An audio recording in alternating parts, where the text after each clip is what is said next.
das outras 4 metros, pero algunhas xa sei seguro que non ten os 4. Un pleno ordinario que deixou unha valoración positiva tanto para o grupo de goberno como para o voceiro do BNG.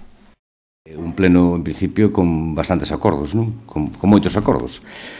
Porque, bueno, creo que todos os grupos políticos estamos bastante concienciados de como está a situación e, bueno, non é cuestión tampouco de poñer paus nas rodas de ninguén.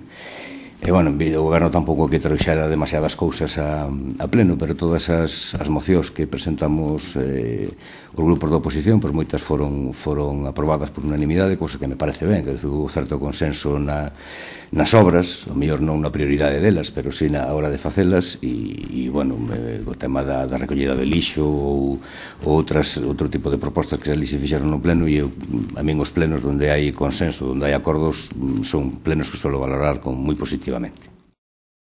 Respecto ao pleno donte, tería que dicir que foi quizá dos máis sensatos, por así decirlo, non?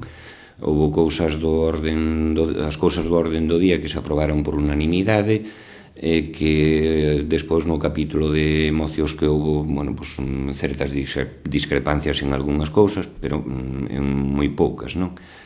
Entón, se son sincero, teño que dicir que salín moi satisfeito de como se desenrolou o pleno ordinario de onte.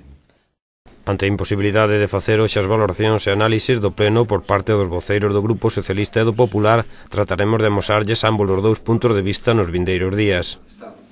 E sería necesario sustituídas. Estas vallas se levan anos.